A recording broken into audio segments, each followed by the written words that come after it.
Hello, welcome, beautiful souls, to Coaching Season's Work Reflections. My name is Eddie Pabon, and I'm a certified meditation and life coach, published author, and speaker. Today, we're going to be talking about finding your purpose in adversity. We have a very special guest. Her name is, she's a guest coach and speaker, Carolina Zuniga. Please give her a warm welcome in the comments and feel free to interact with us while we talk today. Carolina, love, how are you? Welcome. Hi, thank you so much for that introduction, Eddie. I am doing well. How are you doing? I'm doing good. I'm excited to talk to you today about finding your purpose in adversity. I'm excited about it as well. So, for those of you watching, Carolina is a coach with a specialty in supporting young adults in creating healthy habits and finding ways to add value to their everyday lives for a stronger foundation as they enter adulthood. What made you want to do that, Carolina? Well, Eddie, I think that you're most relatable in areas that that you can relate to. So I have an 18-year-old and he's kind of been my muse throughout this whole journey, just trying to help him in certain areas and trying to set him up in the best way that I could. He's 18 and it's a pivotal age to try to instill as much as you can while they allow you to pour into them. They always allow you to pour in, and you know what, they're part of you and everything that you have given, the culmination of the experience, right? So I like to say that they're little like printouts, carbon copies of us, our children. So I mean, what was it for you when we talk about self-care and adversity? I've always told my story. We'll leave my story for later, but I'm interested in hearing other folks. What was the shift for you when we talk about self-care, or finding your purpose in adversity? What exactly was the shift for you? What was your adversity that made you want to start to try to empower younger folks? Well, Eddie, it starts with not just empowering younger folks. It starts with yourself. And you get to a point that you just get tired of getting in your own way. Mm. And for a long time, I just kept getting in my own way with adversity, with fears.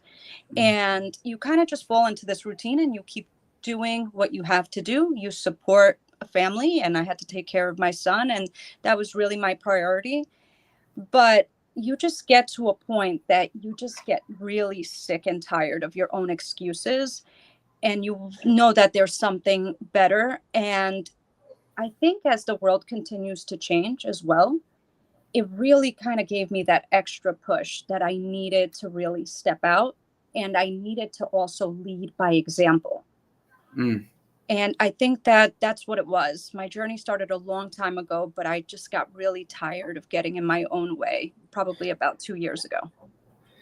2 years ago. It's interesting, getting in your own way. So many of us do that, right? And I mean, working with people for so many years, seen people identify their issues, and I've tried everything, but the obvious, or but the things that, like, just fixing the problem. And it's really interesting that you say that, because a lot of us are stuck, making ourselves stuck, and I would love to have this conversation about why today. So I mean, when we talk about adversity, we're talking about challenges, we're talking about things not going right, we're talking about trauma, the juicy stuff, right? Yeah. The stuff that gets TV ratings, but in real life doesn't feel so good. But usually, finding your purpose, when we talk about this subject, fear comes up a lot. And it's interesting how much fear can cripple you to the point of no action or getting in your own way, right? Completely. So fears, folks, fear used to drive the car a lot for me. And while I still have like this little creepy voice that comes up here and there, it's like, maybe you shouldn't do that. I'm like, shut up. You don't run this anymore. I'm going to go do it. Fear is false evidence appearing real. It's your body trying to protect you from adversity, from getting hurt, from being disappointed, right? From rejection, all the things. And when we're trying something new, we're stepping into the unknown. It's part of the human experience to be fearful of things that you don't know. But the magic happens when you step outside of that fear and you step into your purpose, right? So fear for you, what did that look like before you decided to step into this? It's funny. It's a quick funny story about that. So I have this huge fear in public speaking, and about 2 years ago, it was still during the pandemic. I just got so sick and tired of sitting on the sidelines. I've been very big on always watching motivational speakings, things like that, and always big on how do they do that? Until one day I'm like, I can do that. But then my own voice would be like, no, you can't. And I have a small side business, a dog business, where I walk dogs and I take care of dogs. Awesome. I love animals. Yeah. Yeah, me too, animal lover. So I was between these two places. I'm like, I'm going to be a dog trainer or I'm going to be a motivational speaker, a life coach. And I went into the dog training program, to be honest with you, because of the fear. It was pure fear. And when something is not meant for you, it's just not meant for you. So I signed up to this program and I enrolled into it. I got my program advisor and all that. And I found some of the homework, basically the curriculum, all on Google. And then Mm-hmm. when I went back and forth with a program advisor, I was like, hey, this is all of the content is on Google. And she was like, yeah, it can happen. It could leak easily, but we're trying to make changes to it. And I was like, not for nothing, but I can just go on YouTube and train myself. I just wanted to be a little bit more reputable and it would have helped my business. Mm-hmm. But to be very honest with you, the only reason I was doing it is because the dogs would never judge me. They would never Mm. judge me. If I said the wrong thing or did the wrong thing, they wouldn't have a clue. They just loved me. And when that happened with the program advisor, and then I said, I would like my money back. I'd like a refund. We did that whole process. I had to strike while the iron was hot because then I'll fall into procrastination and then it's a wrap for me. So immediately then I contacted the other program advisor and we went through the whole rundown and I'm like, I'm doing it 100%. And it's another thing that's funny when it comes to investing in yourself. It's always so many excuses. It's like, oh, the money, it's so expensive. This, but if you tell me about a vacation or let's go on a girls trip, something, you make it happen. Yeah. And it's crazy. So I said, I'm doing what I have to do and I'm moving forward with it. And I remember like, how am I going to do this? I'm terrified. But I really committed to myself that day. And I said, I'm really tired of getting in my own way and I'm going to start taking steps. And that was it. And I've been taking steps ever since. And it's been a scary 2 years because everything is still new to me. So that's how you know I'm growing because I'm constantly uncomfortable. Constantly. Like I No, well, you look great. And you know what? Look how the universe goes, right? You said to yourself, I'm going to either dog walk or I'm going to public speak. You tried the dog walking, but you tried to avoid your calling. And here we are. Welcome to public speaking. It's interesting. I shared that fear when I was younger. I was fortunate to be able to be exposed to like training programs for public speaking. Went through the public speaking programs. It was like 2-day courses where like you learned and then you presented, killed it, still didn't feel like I could do it, and was in my own way for many years and settled for, at the time was a glass ceiling for me, doing case management, clinical services on community-based organization levels. And it wasn't until I got tired of being stuck, right? And just it said, fuck, I said, screw it. I'm working on being more PG-13 for our viewers. I said, screw it, I'm gonna try this, and if I fail, I'll learn something, right? And I'll learn how to be better next time. And it's interesting. We perceive failure as like the end of it all, right? That's it. Life will be over. God forbid somebody judges you, Carolina, right? It's over. Life is just gonna end, and that's like that's the false evidence appearing real. That voice of your mind lying to you and telling you that your life is going to be over if you get judged. You might learn something about yourself. You might learn that you're not as perfect as you think you are, or you might learn that you did a lot better. Some people may judge you for the good, not for some perceived failure, right? And because there's two sides to the pendulum, right? There's good judgments and there's bad judgments, and we tend to think that everybody's waiting to just like catch us out there and you messed up, like you're not good enough. And I mean, we'd probably laugh at people if they did that. Like, really, you know. um but I mean, I thank you for sharing, because it's true. You know, you will settle for things that aren't really our calling, and the universe has a funny way of shaking us and being like, okay, so you're going to sit here until you're ready for your next step. But whenever you're ready, it's here and it's available to you. When the student is ready, the teacher appears. Yes, yes. As you know, I'm big on manifesting. I don't know how spiritual you are, love, but I would imagine deeply, because you're a life coach. So I believe all things happen for a reason. We're here for a reason, right? And we're being led into our higher calling always, even if we try to avoid it. So if you're watching this, don't be afraid. Try something new, right? Take a chance on yourself. If you've been BSing on something that you know you need to get done, listen to that inner voice. That's something trying to take you somewhere, right?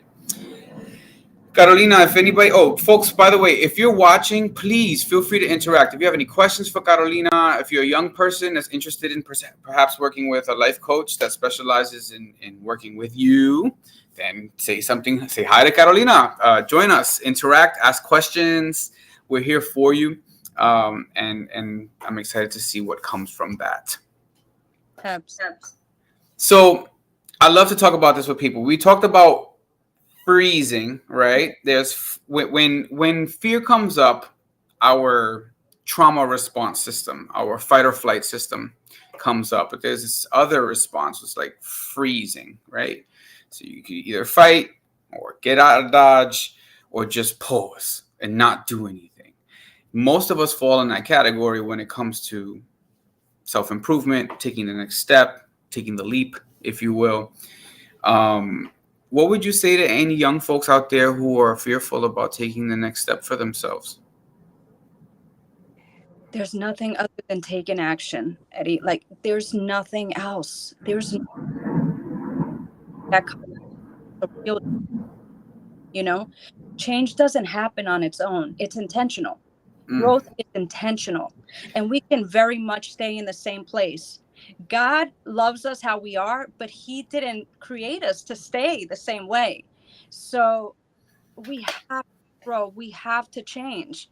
And the biggest things, like, we have an audience. We have an audience. If you have kids, if you have nephews, they're watching us. They're watching us. They lead by, we got to lead by example, and they see that. So it's easy to turn around to, let's say, my 18-year-old, if I'm very complacent, and say, do this, go follow your dreams, live your passion.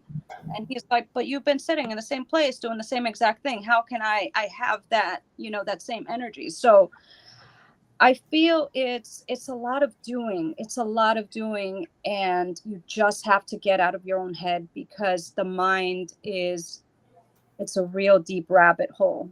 It's a real deep rabbit hole. And you really just have to push everything aside, push those thoughts aside, and say, I'm doing this. And once you start taking steps, doors just start opening up out of nowhere. It's a yes. really crazy thing. It Yes. really is. Like this meeting right here with you, I mean, this is all just action steps. And really, sometimes it's a bit scary even for myself, but I'm in no position to turn anything down at all. Several things to unpack there. So, like, yeah. So, like, movement creates momentum. This is important. Action steps. It is the act of daily practice that gets you into an expertise or into an opportunity. You won't meet people or network if you don't show up to the event that could potentially get you into the positions, places, or things that you want to experience in life, right? Unless you actually step out of your comfort zone and go. And that's when the magic happens. Folks, you have immense power in creating your own reality. I don't want to get too deep here for those of you who are not ready, but you really are manifesting your own dream onto reality, and you have the ability to create the experience that serves you or makes you feel like crap. So why not go for the gusto? Why not take the leap and experience things that make you feel good and shake you out of your comfort zone? Other thing that you mentioned, change is inevitable. Change is also a natural part of life. We fear it so much. Why? Why do we fear change? We're not the same person we were 5 years ago. We won't be the same person we are today in 5 years, hopefully. If you are, maybe you have some growing and some shaking of old skin to do. But it's a part of life. It's a natural part of life. It's ongoing, right? If you embrace these things instead of trying to control them or reject them, then you go with the flow of energy. And it just feels so much lighter to live and exist in that rather than fighting against a force that you can't control or trying to block blessings, right?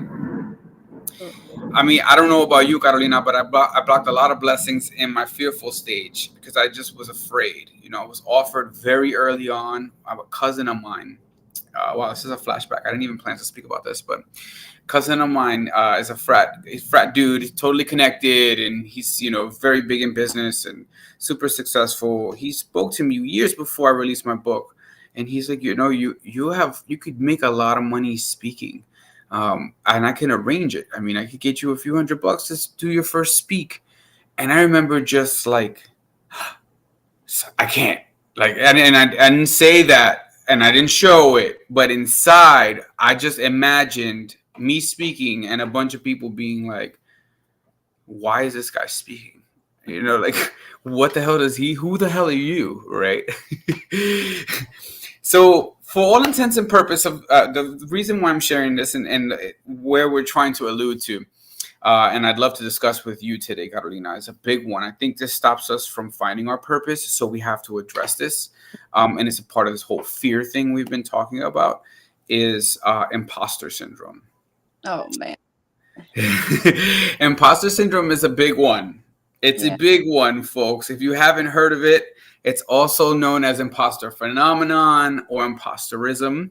And it's a psychological occurrence, or it's defined as a psychological occurrence in which an individual doubts their skills, talents, or accomplishments and has a persistent internalized fear of being exposed as a fraud. Oof. I can't tell you how many times I felt this way. And I mean, I don't know. I'll let you speak to your own experience. How many times has imposter syndrome come up for you? This right here, this feels like imposter syndrome.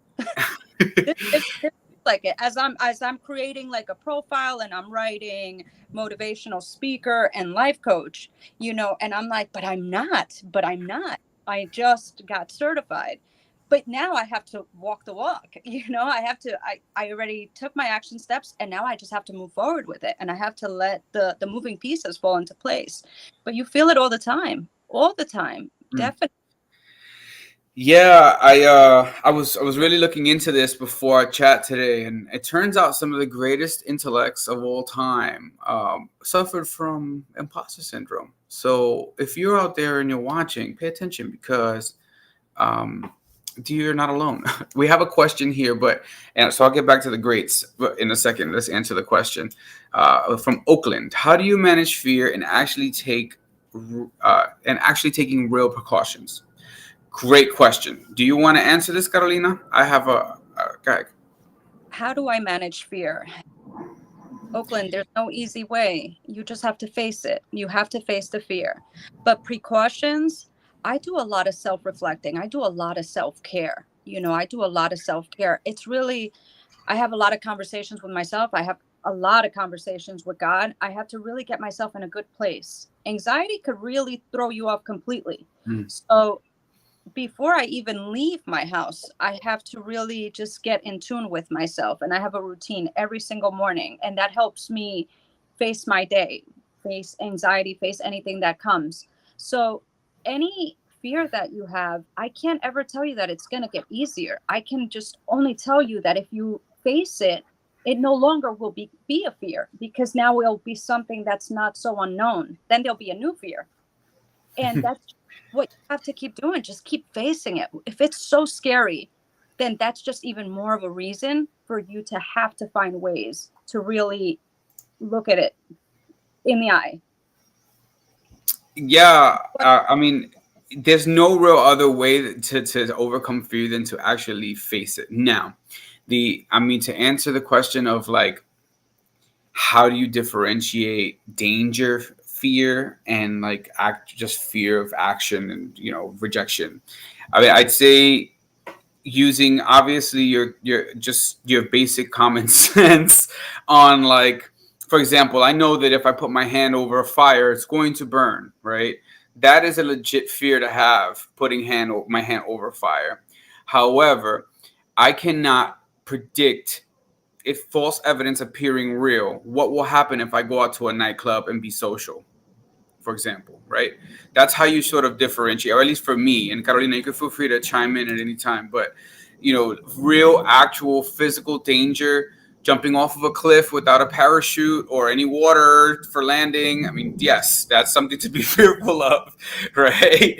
About if you have, and if you're doing it with the parachute, that's understandable fear. But differentiating the two, one is certain death, and the other is an adventure that you just have to take the leap and trust life with, right?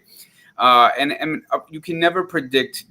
Stuff is going to happen. You can never predict that, or what's going to happen, or live a bad thing free life. I'm trying to refrain from using cursive language for all intents and purposes of coaching seasons ratings on LinkedIn.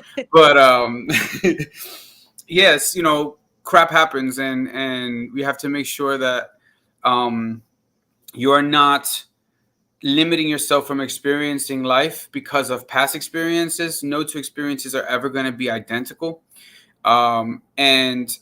And that you're separated, you're learning to exactly do what the question was, delineate between the two. Is this something that's going to physically hurt me? No.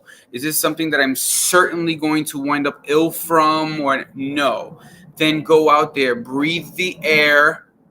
Air is good for you. Breath work is good for you, right? Being afraid of breathing is a whole other topic, but you see where I'm going with this. And something to note, I love to educate as we go. Breath work is everything. Take a deep breath. Join me now, right? Let's fill our belly, then our chest, in through your nose, out through your mouth. Breathe and analyze the situation. Oftentimes, we're not breathing right because we're in a fear, fight, flight, trauma response, or freeze response, where we're not thinking straight. And when water's boiling, you can't see your reflection in the water, right? It isn't until the water calms that you can actually see your reflection and see things for what it is. So learning to step out of the fear and actually look at things with a rational eye might be helpful. Someone here, Sandra Vargas, says step to overcome fear. Step to overcome fear. Steps. I think we're missing a. Well, definitely you can step to overcome fear. Take action. Carolina already said that, right? Yeah. But what you said right there with the breathing, Eddie, it's huge. It's huge. It's huge because, like I said, if you're not getting the breathing correctly, and then that leads into anxiety, and you're kind of all over the place, you're messed up. You can't make rational decisions. And that's why it's important to really just get yourself level-headed, reflect on what it is that whatever decision that you need to take, whatever you're fearful of. Really, it's so connected with breathing and just having your mind right. Because if not, that's how you make really irrational decisions. That's how you really, say the wrong thing. And it may not be anything that you really are thinking at that moment. I've done it plenty, so I know this is all from experience. Breathing is such a big thing. Taking a step back, putting that phone down, and just like reflecting, what is it that I need to do? What is it? Breathing correctly. It's everything. It really, really is. It absolutely is. It will relax your nervous system so that you make more conscious decisions. You're not. Yeah. So many people are out here in this world just in trauma state, fight, flight, or freeze constantly. And part of it isn't even their own fault. Or like this question here, we have somebody with a question about mental health issues. Adi Oyebisi wants to know, how do you find out you have mild mental issues? Well, I mean, you might get evaluated, but I'd say, there's two ways of looking at mental health issues, because as a traditional clinician, where you're taught to like label things and look into the diagnostic statistic manual and figure out what's wrong with people. I have a newfound sort of now spiritual Eddie, Coach Eddie, has a much different approach and look at things and mental health overall. I think everyone in the world has mental health issues at this point, and that's simply because of the type of society that we live in, because of the pressures that are unnatural to our human existence, because of the realities and expectations that we're trying to live up to that are unattainable. And so, you know, to answer your question more directly, if you're consistently, persistently experiencing issues as a result of your mental health status, if you're going through mood swings constantly, or paranoid, right? Or just people are telling you constantly, maybe you should go and get evaluated. That might be a sign that you have a mental health condition, to answer more directly. But I also like to tell people perhaps you could just take a look at the stuff that you're going through and give yourself credit in that you're going through things and you're experiencing sadness, depression, anxiety, resistance to taking action because you just feel hopeless. I was once there. I understand that. Carolina, please feel free to chime in if you have anything to say about this. But Environmental, it's it's everything too. It's very easy sometimes to think that you are depressed. You'll have those moments, but sometimes it's the situation that you may be in. Is it the person around you or those close around you that are maybe a bit more toxic to your life than bringing that good energy? So it's easy to think, I'm so down, I'm so depressed, but it's maybe a situation that you may be in that may be a little bit difficult, obviously, to get out of. But sometimes we self-diagnose ourselves with something, and it could really just be environment. But there's a lot more to that. I completely people, places, and things. You hit that on the nose, Carolina. We talked about this on the last coaching season call with Connie Pacheco. Hey, Connie. We were talking about biopsychosocial factors. And I think, which is biological, psychological, and social factors. And I think geological is definitely applicable as well. We can make it geo-biopsychosocial, where it's just a complexity of where you come from, the things you've learned, the environment you're in, and the people, places, and things that are affecting how you feel. Right. This is very much true, which is important to. It's important to practice self-care and to acknowledge these things instead of internalizing and making it something about you. It isn't your fault, for example, that you were born into abusive parents, or wound up falling in love with someone who later on turned out to be a total narcissistic domestic violence situation, or whatever. Or, it's not your fault. It is, however, your fault if you continue to allow yourself to be stuck in these situations without taking action to improve, to change the quality of life that produces better mental health states for yourself. Yep. Yeah. So we have, you're welcome, Ade. I hope I answered your question. Sandra's giving us the claps. So something we said she resonated with. Thank you for the love. So back to this imposter syndrome thing, because I think this is really important. And I think this is when we talk about finding your purpose in adversity, a lot of times, at least for me, the blockage in that finding your purpose was related to the imposter syndrome. There's a little voice in the mind that's like, you can never do that.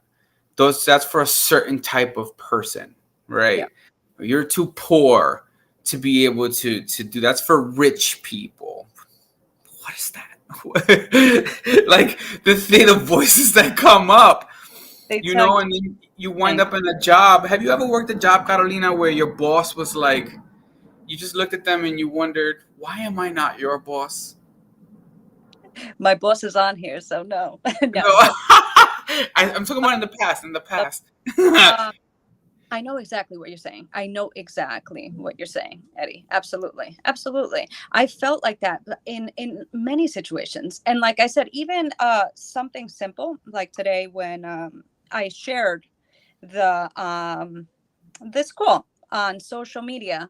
And obviously I have friends from when I was younger and high school and all that. And it's so many people that do not know me anymore, and it's kind of like me reintroducing myself.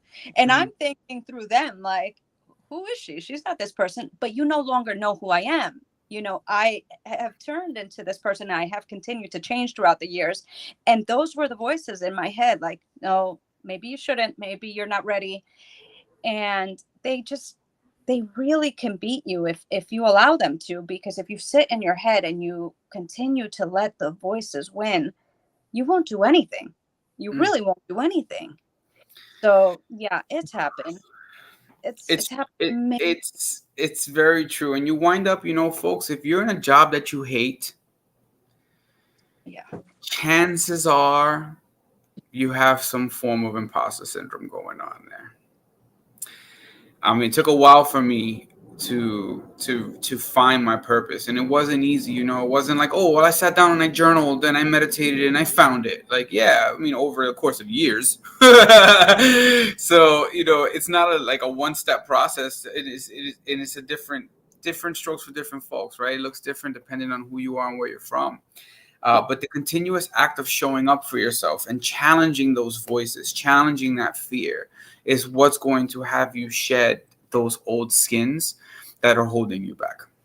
Uh, So, and a lot of this comes from generational trauma, from our families.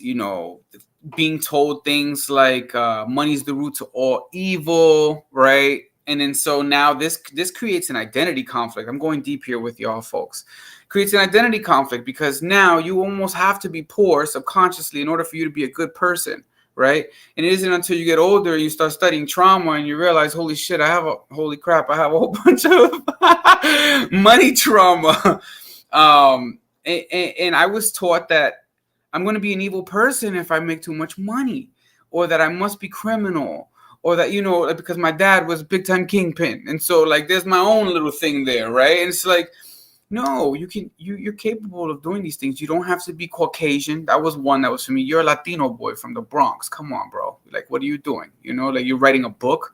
They're going to laugh at you. You don't have that Harvard level writing, and there was another voice in there that was like, yeah, you're going to do it. And you're going to let them know the story, and that's it. And if they like it, they like it. And if not, nah. And it turned out to be a hit. People love the book, right? So, but you won't know unless you take the leap. So I'm going to challenge you guys. If you're watching this, it's your calling. It's the universe. It's shaking you. It's telling you it's time. It's no longer, the time for excuses has passed. It's no longer time for you to block your blessings. It's time for you to embrace them. Okay? Sorry, I have to talk to the people sometimes, Carolina. I get passionate about Yeah, this. yeah, yeah. The world needs us to really step out. We have this gift. We all have a gift. And it's something that you do with the least amount of effort. That's so good. And the world needs more of that. It needs more of that. Whatever it is. It could be you're an excellent cook, or you know how to paint, or you know how to cut hair, or you want to be a speaker, whatever it is, you can sing. I mean, there's so much work to do out there, and the world needs more of it. And it's the most tragic thing to know that we all have a gift within us and we don't even open it half of the time. It's so sad if we could go a whole life without not opening up the gift. It's a tragedy. It's Sometimes your adversity is your gift. the what? Sometimes your adversity is your gift. It absolutely is. Yeah, you're absolutely right. You're absolutely right. I don't know. It's only been very short lived with this thing with me and finding my passion, but it cannot feel more right. And just feel it. It's incredible. Have to look for that. You really have to look within. It's there for everybody on here. So I love that you're a parent, right? I mean, obviously, you mentioned that earlier.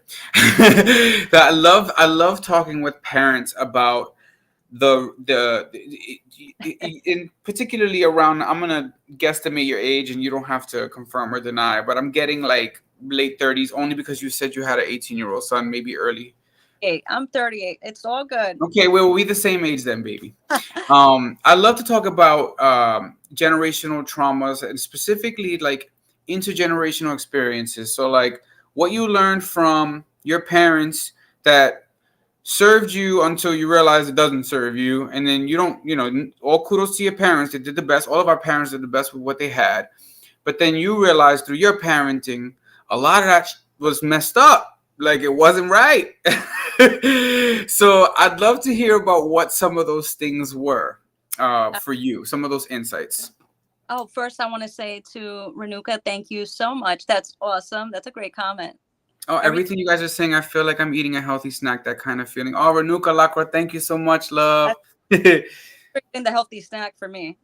So, okay, so I grew up with a single mom, awesome single mom, worked her butt off for me and provided the best that she could. First generation here from Colombia, no other family in this country. So she did everything by herself Oh, and never lacked anything. But she just had to focus on work to take care of me, which is completely understandable. At 18, I was completely on my own and I got pregnant at 19. So then I took a lot of what she had taught me with her, which was the hard work ethic, but there was no discussions ever about go to college or finances or anything like that. So, I mean, at 19, had a baby at 20, I'm completely broke. And then you just take that on with you. And I'm working double, triple jobs. I start college just to start college. I mean, changed uh, majors about 3, 4 times, switched schools. I mean, the whole nine. And I ended up in automotive. I've been in automotive for 17 years. And so I started my journey because this all kind of ties together at 23. And at 23, I started seeking God, and not a Catholic church. I started seeking God, Christian churches, non-denominational. And I also started seeking motivational speakers. I started just looking for different things. I started reading some books. The Secret was it was very pivotal for me at that time, The Secret. I started with vision boards. Vision boards have been a big part of my life. And though I was still doing what I was doing, I already had something else in my head because I was opening up to other things. And I'm like, okay, there's got to be more to life, more to things. And I started manifesting, but not right away, because you can say something, but I'm still thinking in the old mindset, you know? So I'm like, mm-hmm. I wish, not wish, I would try to manifest all these things, but then I'm like, but I'm broke, I'm broke, I'm broke, I'm broke. And then you hear all these things. That's really the energy that you're putting out. Yep. So what I really tried to do was do things a little bit different than my mother did with me. And it's been really awesome. If you talk to my kid, which my kid is on here, so man, he'll be the first one on that comment, like, you're lying. So you cannot BS in front of kids. They will call you out. So at 15, when my kids started working, I started applying different, methods that I had learned, like from the rich and all this. And I'd be like, listen, 10%, we gotta give away 10% for donations. And then we got to put 10% into stocks. And then he's like, but I have no money. But it would be a little bit. It would be a little bit because he wasn't working much. But from 15, that's what we started. Always putting a little something away. Always a little something to stocks. Always a little something in case you get a tire or anything. Well, Yep. this was, now he's like 16, 17, and now he gets a car and he's driving. So he already got used to that. When we're out or something, I've taught him even how to tip. I've taught him APRs on credit cards. I got him on a credit card when he was 15 years old that I was managing. Things like that are so important that he doesn't even know yet still how important it is. But even at 18, when he got his own credit card, and he's got like an 805 credit score.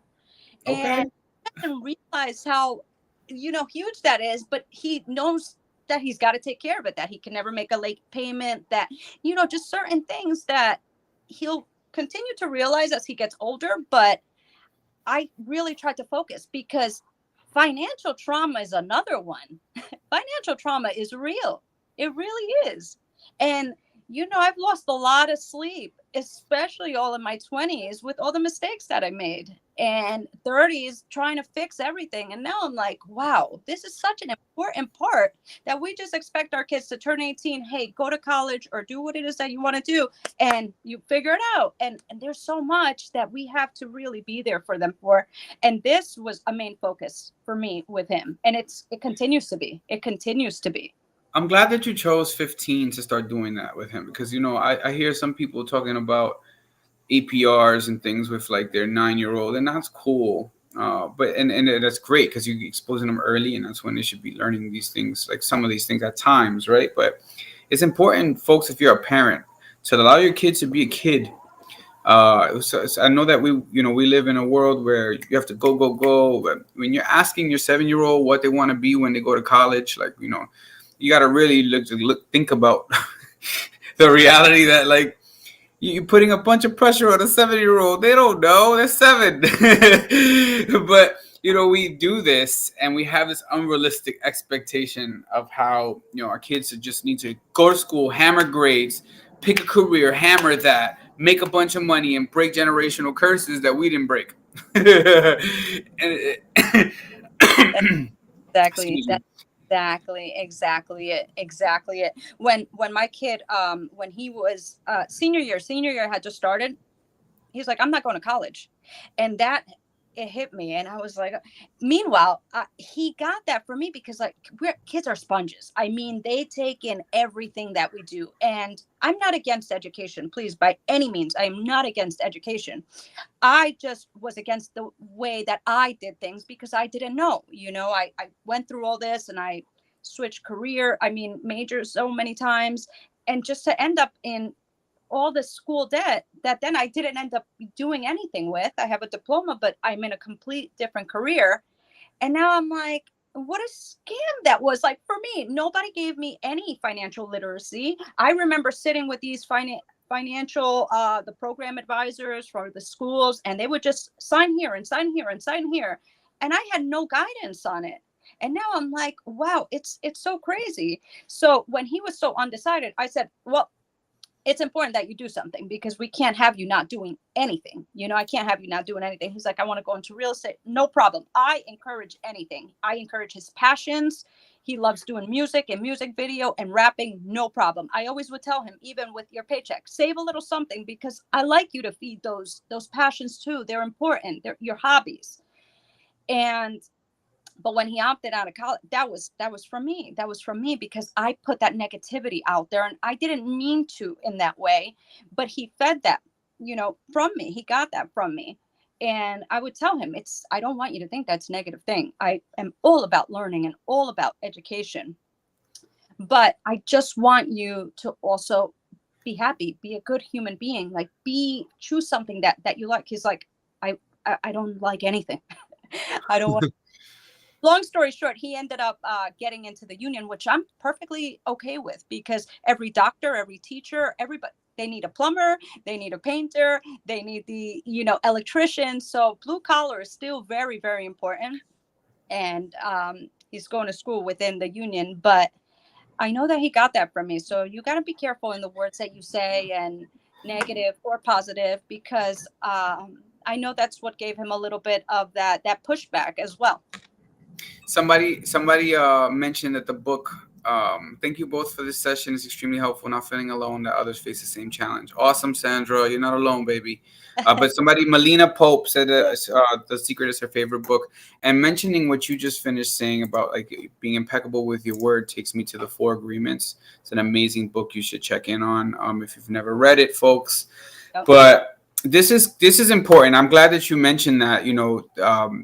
Like, because it's perfect in talking about shifting into finding your purpose in adversity. We talked about imposter syndrome. We talked about all of those things. We have about 15 minutes left, and I just like to give folks some now how could you, right, some tips on perhaps shifting into your calling or finding your purpose throughout adversity.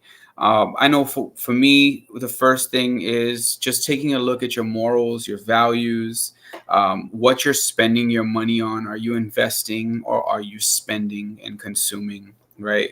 Your integrity, your importance of reflection on who you are is going to help you determine what you want to do. Because when you find what you love, and you know what you love, you know who you are, and you're solid in that, then you can be that and find something that helps you make money doing that. Then you found your purpose, your calling, right? Absolutely. um I'd say put the phone down. Too much screen time makes you depressed.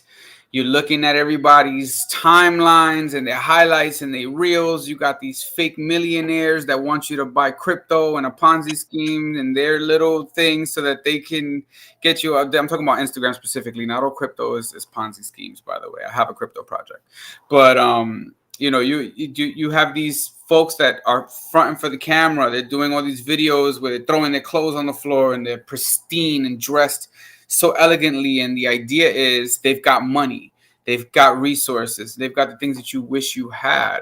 Stop looking at that. Take a look inside first about your morals, your values, right? What you're doing, and how is that serving where you want to go? Where do you want to be ultimately, right? And if you don't know, which is a big answer, a lot of people are like, well, I don't know, right? It says, don't live your life through others. It's usually not as fab. Yes, very good. Your own journey is unique. Why not make it colorful, right? Like you're the only one of yourself. I think you're looking at from like a collector's perspective. You're a Yeah. one of one out of 8 billion, right? That makes you super rare, super special, super valuable. And so learning who you are and going in introspect, reflecting will help you to sort of shift into finding your purpose and finding your calling. Yeah. Any tips that you want to throw in? Feel free. I don't want to just, hog up the time frame. We got like 12 minutes. It's it's great because I recently did a speech at my Toastmasters for how to find your purpose, basically, and your path to growth. And your biggest thing, you gotta have a vision. You gotta have a Mm, vision. You gotta find something that moves you. What moves you? mm. And you gotta start there. And once you have a vision, you have to just once again just put action behind it. Nothing is impossible, and you can start with very, very small steps. What moves you? Yeah, was that for you? Go ahead, answer. Helping people, serving Mm. really, really moves me. That's what I'm here to do. It really, that's really what I'm passionate about, serving others. The spirit And of diligence and service. Love yeah, that. yeah, in every way, instilling any type of leadership skills that I can, especially how we talk about the youth and, of course, my son, because this is the future. This is the future. Mm. So, teaching him things like integrity, the value of keeping your word, so important. Oof.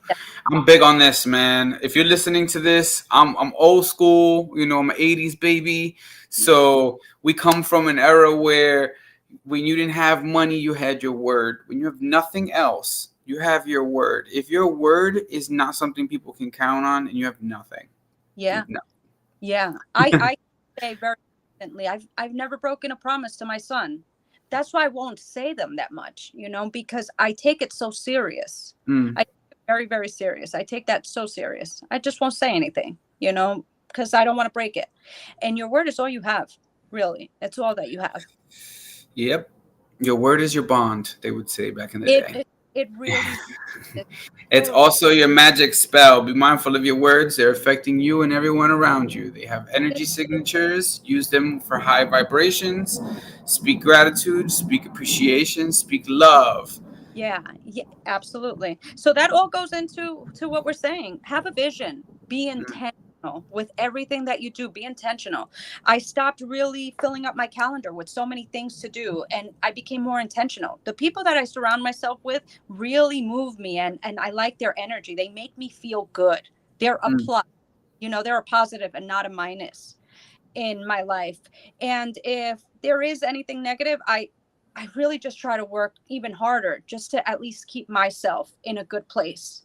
In a good place. Mm. I've also learned I can't help everybody. I can't Mm. help it.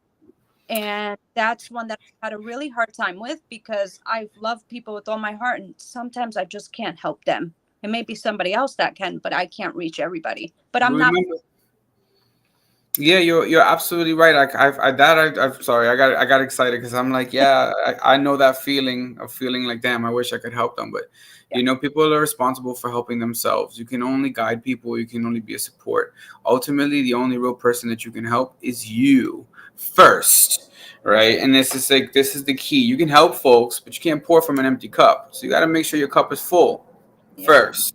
Yeah, Absolutely. Absolutely. That goes right into continuing to develop yourself. You have to develop and mature before you're ready to pour out to anybody. And that's what I'm realizing now, that even though I started this journey so long ago, I wasn't ready. I wouldn't have been ready to help anybody. And I'm continuing. It's continuous growth. I'm a student of life at this point. So I'm constantly learning something, and I'll learn more even when I am done with this call. So it's continuing to really pour into yourself so you can pour into others. absolutely. Gratitude is a big one. That's a game changer. It moves everything. It really starts the needle moving. That one, gratitude for everything. If we're not happy or grateful for where we currently are, how can we, be open to receive more? How? We can't. So you got to be so, so grateful. We got an amen there. Yeah, and sometimes you just need to ask yourself a simple question: what do I love to do? What makes me happy? Right. Yes. Yeah. Get back to the basics. Right. Create new routines to break old patterns. Yep. Absolutely. Manage your expectations. This is a big one. Yep. Huge expectations lead to huge disappointments. But when you do things from a place of love, understanding that you did it because you wanted to, and there's always a lesson or a blessing at the end, then you'll pay attention to the lesson or blessing rather than trying to pick apart what you didn't do. Or what, there were 100 people at my event, not 200. Okay, Yes. Yeah. so what? You still had 100 people show up, whether it was one or 100. Somebody came. You're loved, right? Put your mask on first before you help others with their masks. Love that, Melina. Absolutely. Um, this is a big one. I'm going to always say this in all of my calls. Power up your eating habits. I love me some good old bad food, but the reality is, those what you eat is a reflection of your energy, and it's going to either bring you down or lift you up, and make you feel good and make you feel empowered and go go go, or it's going to make you feel like depressing and sitting still and not moving. Remember, movement creates momentum. Momentum creates change, and that's where the magic is. Yeah. um, Continuously show up for yourself. It is not an option. If you want to beat imposter syndrome, you have to shut it up in its face. Yeah, I can't do this. Watch this. Oh, you're back. Remember last time? Watch this time. Right? Absolutely. Just keep showing up. Keep Don't showing up. block your blessings. Yeah. Big one. Big, Carolina big. mentioned this earlier. It Um, surround yourself around people that are better than you in what mm, it you want to do. You don't want to be the smartest one in the room. Definitely learning that. Definitely. there's That's another one here that's really, I'm really excited to say this because I had to hit it to myself. I felt a sigh of relief when I read it. Stop trying to be perfect. yeah. Perfection is an endless pursuit of itself. It doesn't exist, and it's relative to who. A perfectionist is usually never happy because they're chasing something that doesn't exist. Yeah. So remember, it's the act of taking things in stride, enjoying the natural part of the process, um, and planning ahead rather than trying to like have everything perfect. Train yourself to veer away from external validation. Yeah. Big one. When you stop seeking external validation, you start going inside for what you think you should be doing for you first. Then you're no longer going to be worrying about those judgments from other people, because you've already laid satisfied within yourself in your comfort zone that this is what is for you. You've already had those inner reflections. You've already asked those questions. You've already decided Carolina is going to be a life coach. She's going to help young people, empower them, live their best lives. And then you take action, and then here we are, right? Yep. And that's how this works. See yourself as a work in progress. Nobody ever arrives. Yeah, it's really important for you to know that that everything is a work in progress. Nothing is perfect, and eventually, it's like, remember, stop trying to be perfect. It's okay. Life happens. Whatever. Stupid Windows. But see yourself as a work in progress, and know that life is a journey. It's not about it's not a destination. And one of those Instagram quotes. So enjoy the journey, enjoy the ride, check out the view, right? Look at things from different angles and perspectives, and stop trying to get there, because there is the grave. That's the end, to be honest, for all of us. And there's no shame in asking for help when you need it, folks, which is important. So if Carolina, we're closing up now. We have about 3 minutes. How can people follow you? If I'm a young person and I'm excited to work with you because I watched this video and I think you're amazing, how do I get in touch with you? You can get in touch with me on Facebook, my first and last name, or you can get in touch with me on Instagram. It's Caro, Caro 2423. And I have also created a new page that is directly on mine, and you can follow me right there on Instagram. Go follow Carolina. Carolina, thank you so much for joining me today for this call. Today we talked about finding your purpose in adversity, imposter syndrome, and ways to overcome and battle through to come on top from it all. The goal of coaching season is to provide as many people with education, guidance, and strategies so that they may thrive as the best version of themselves. We provide coaching that brings together the best of science, as well as incorporating wellness-based guidance in personal life coaching, career coaching, life event support, executive coaching, integrative approaches to health and nutrition, and addiction support. We're here for you, your family, and your friends, so feel free to schedule a discovery call with us at coachingseason.com. My name is Eddie Pabon. Thank you again for tuning in. Know that no matter what your life's challenges are, you are limitless, light, love, and potentiality. Namaste.